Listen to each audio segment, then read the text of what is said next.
Hello dear student, कैसे हैं आप सभी। आई होप आप सभी ठीक होंगे। तो डियर स्टूडेंट, आपके बोर्ड एग्जाम में 4 नंबर की एप्लीकेशन आती है जो आज हम लेकर के आए हैं। हम आज जानेंगे कि एप्लीकेशन किस तरीके से लिखनी चाहिए और कैसे हमें इसको सोल्व करना चाहिए, क्या करना चाहिए क्या नहीं करना चाहिए। आपके एग्जाम में, हिंदी के एग्जाम में भी एप्लीकेशन आती है 4 नंबर की। तो हमें यहां से यदि हम इंग्लिश की याद कर लेंगे या हिंदी की याद कर लेंगे, उससे हम आराम से दोनों ही सब्जेक्ट की हम आराम से एप्लीकेशन सोल्व कर सकते हैं। आप देखिएगा, बोर्ड एग्जाम में एक एक नंबर बहुत कीमती है, क्योंकि आप एक एक नंबर का करेंगे तो जिस प्रकार बूंद बूंद से घड़ा भरता है, उसी प्रकार एक एक नंबर से हमारे नंबर बहुत अच्छे से हो जाते हैं। यदि आप सही से ध्यान देंगे तो आपको बहुत अच्छे से समझ में आएगा। तो आइएगा, चलिएगा शुरू करते हैं। आज हमारा जो टॉपिक है वो है एप्लीकेशन। मैंने यहाँ पर एक एप्लीकेशन ली है, एप्लीकेशन फॉर सिक लीव, यानी कि बीमारी के लिए एक प्रार्थना पत्र। एप्लीकेशन को हिंदी में प्रार्थना पत्र बोलते हैं। तो मैंने यहाँ पर ली है एप्लीकेशन फॉर सिक लीव। तो आइएगा शुरू करते हैं। देखिएगा यहाँ पर लिखा है टू। देखिएगा इंग्लिश की जो एप्लीकेशन हम शुरू करते हैं तो सबसे पहले हम टू लिखते हैं, जिसको हम हिंदी में सेवा में बोलते हैं। क्या बोल रहे हैं? सेवा में। द प्रिंसिपल, जो आपके प्रिंसिपल हैं, प्रधानाचार्य है, उनके लिए हम एप्लीकेशन लिखते हैं, क्योंकि बीमार है, घर पर आपकी तबीयत खराब है, तो आपको एक एप्लीकेशन अपने प्रिंसिपल को लिखनी पड़ेगी। तो वहां पर हम लिखते हैं। देखिएगा मैंने यहाँ पे एग्जाम्पल के तौर पर कॉलेज का नाम लिया एक, ठीक है। तो आप अपने यहाँ पर आपने अपने अपने कॉलेज का नाम लिखना है। जैसे मैंने यहाँ लिया है GIC बिजनौर, ठीक है। तो आप अपने कॉलेज का नाम लिखेंगे जिस कॉलेज में आप पढ़ रहे हैं। देखिएगा फिर यहाँ पर लिखते हैं सर। सर का मतलब यहाँ पर होता है महोदय। महोदय, मोस्ट रेस्पेक्टफुल्ली। मोस्ट रेस्पेक्टफुल्ली मतलब यहाँ पर सविनय, इसका मतलब होता है सविनय। यानी कि यहाँ पर आप क्या लिख सकते हैं, आप यहाँ पर विद ड्यू रेस्पेक्ट भी लिख सकते हैं। बहुत टीचर यहाँ पर क्या लिखवाते हैं, विद ड्यू रेस्पेक्ट भी लिखवाते हैं। तो दोनों का मतलब एक ही होता है, सविनय, ठीक है।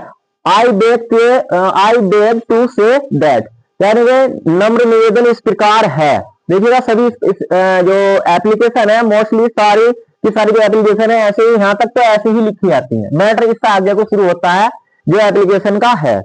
I have been suffering from fever since last night. तो ये हमारा यहाँ सेंटेंस खत्म हो गया। मतलब इसका मायने है क्या है, मीन्स इसका कि मुझे कल रात से बुखार है, मुझे कल रात से बुखार आ रहा है, इसका ये मतलब है।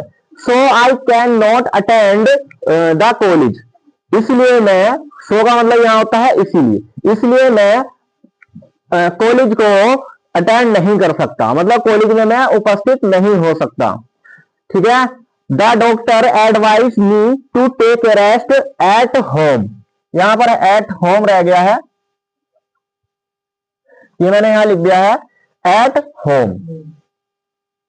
तो डॉक्टर ने मुझे सलाह दी है कि मैं जो हूं घर पर पूर्ण रूप से आराम करूं, ठीक है। इसलिए क्या कहा है कि kindly grant me leave for 3 days, इसलिए मुझे 3 दिन के अवकाश देने की कृपा करें, ठीक है। I shall be highly obliged to you, मैं आपका बहुत ही आभारी रहूंगा। देखिएगा हम ऐसे ही हिंदी में लिखते हैं, ऐसे ही हम इंग्लिश में लिखते हैं, बस अंतर इतना है, लैंग्वेज चेंज है, बाकी कुछ नहीं है। तो बहुत इजी है एप्लीकेशन को लिखना, 4 अंक को प्राप्त करना बोर्ड एग्जाम में। तो कक्षा 9th में भी आती है, आ सकती है एप्लीकेशन, ठीक है।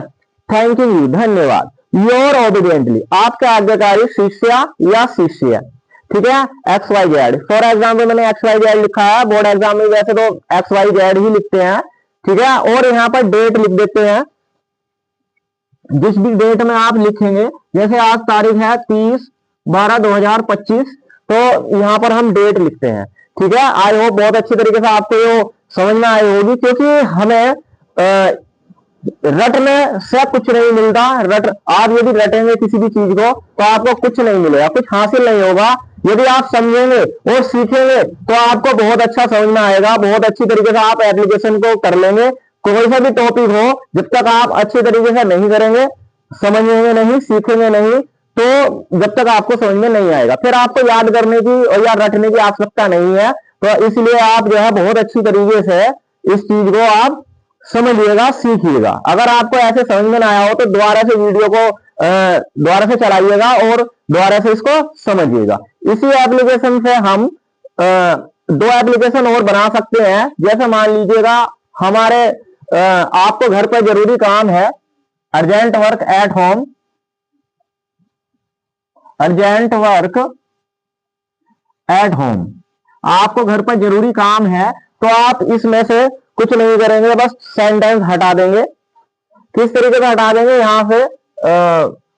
यहां से I have been suffering from fever, ये जो सेंटेंस है इसको हम हटा देंगे, ठीक है।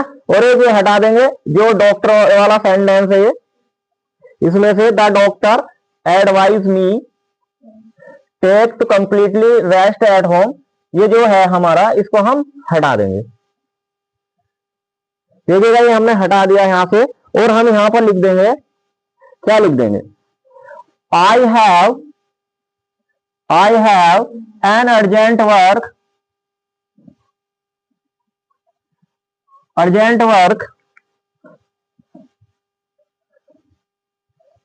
एट होम, ठीक है। तो ये हमने यहां पर इस सेंटेंस को वहां से वो वाला सेंटेंस हमने हटा दिया और ये सेंटेंस हमने यहां पर रख दिया। तो देखिएगा हमारी एप्लीकेशन पूरी चेंज हो गई। ये आपकी एप्लीकेशन हो गई। देखिएगा शुरू से हम फिर दोबारा से पढ़कर आते हैं, टू द प्रिंसिपल, और यहाँ पर आप लोग फिर यहाँ से इसको हटा देंगे सिक लीव को, और ये जो मैंने यहाँ लिखा है अर्जेंट वर्क, आप यहाँ पर इसको लिख देंगे यहाँ पर, ठीक है। तो ये आपकी एप्लीकेशन बनकर तैयार हो जाएगी। किस तरीके से, देखिएगा जो आपके एग्जाम में आता है, आ जाती है, तो इस तरीके से हम इसको पढ़ेंगे। टू द प्रिंसिपल, सेवा में प्रधानाचार्य GIC बिजनौर, मतलब आप अपने यहाँ विद्यालय का नाम, मैं आपसे बार बार कह रहा हूं, ये मैंने केवल उदाहरण के लिए रखा हुआ है, एग्जाम्पल के लिए, आपको समझाने के लिए, GIC बिजनौर।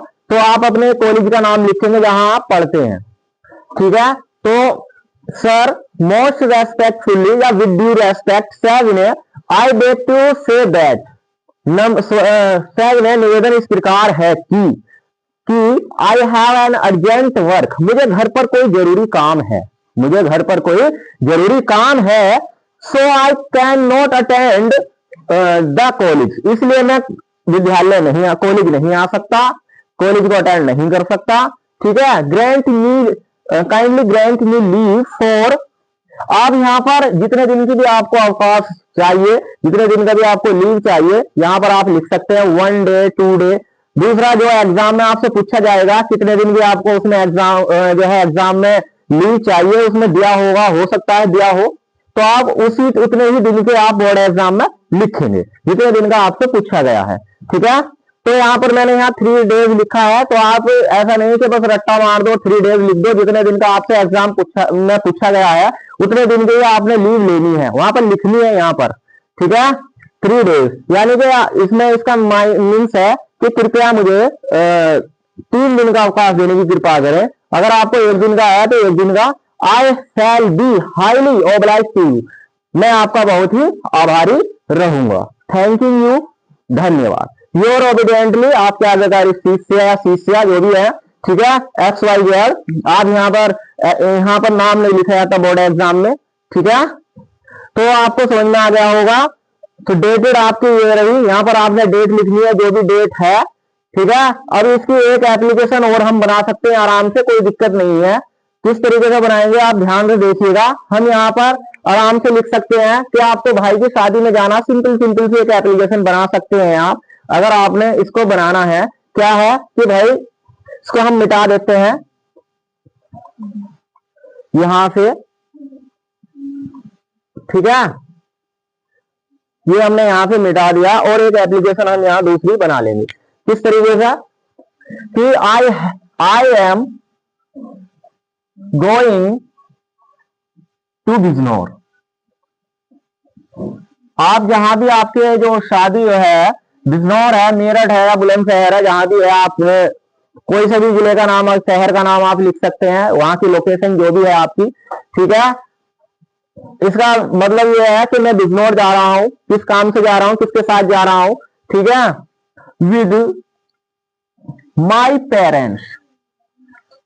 देखिएगा, पेरेंट्स मतलब मैं अपने माता पिता के साथ जा रहा हूं, कहां, है ना, इन माई कजिन, है ना। यहां पर अपोस्ट्रोफी एस लगा के मैरिज लिख देंगे, यानी कि मैं अपनी चचेरी बहन की शादी में या भाई की शादी में, कजिन का मतलब होता है चचेरा या चचेरी, मैं जो हूं अपने चचेरी बहन की या भाई की शादी में अपने माता पिता के साथ बिजनौर जा रहा हूं, ठीक है। ये बहुत इजी है, कुछ भी भारी नहीं है, देखिएगा, ठीक है। आगे को वही सेम प्रोसेस है, आई can not attend the college. देखिएगा, एप्लीकेशन लिखने के कई तरीके होते हैं, आपको डेट वगैरह भी, बहुत सी एप्लीकेशन में क्या होता है, बहुत से टीचर्स क्या लिखाते हैं कि डेट के यहां से यहां तक जो है मेरे भाई की शादी इस तारीख में होना तय हुई है, तो इस तारीख से मुझे बहुत सारे काम करने हैं, मुझे निमंत्रण पत्र, इन्विटेशन कार्ड देने हैं, इधर उधर जाना है, तो इस तरीके से भी एप्लीकेशन लिखी जाती है। लेकिन मैंने आपको केवल सिंपल तरीका बताया है कि यदि आपसे वह उस तरीके से ना हो तो आप इस तरीके से भी आराम से लिख सकते हैं। इस तरीके से आप आराम से एप्लीकेशन को सेट कर सकते हैं और 4 अंक आराम से बोर्ड एग्जाम में प्राप्त कर सकते हैं। बहुत अच्छी तरीके से आप इसको सॉल्व कर सकते हैं। मैंने क्या कहा अभी आपसे कि हम लोगों को रट्टा नहीं मारना।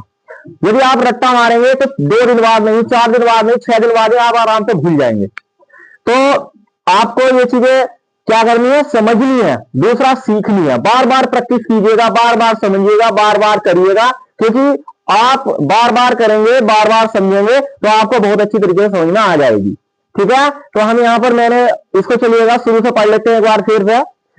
To the principal GIC Bijnor. देखिएगा, मैंने अभी आपसे बताया था कि यहां पर हमने अपने स्कूल का जो हमारी लोकेशन है जहां हम पढ़ते हैं वही नाम लिखना है। सर मोस्ट रेस्पेक्टफुली, महोदय निवेदन इस प्रकार है कि, है ना, I am going to Bijnor with my parents in my cousin marriage.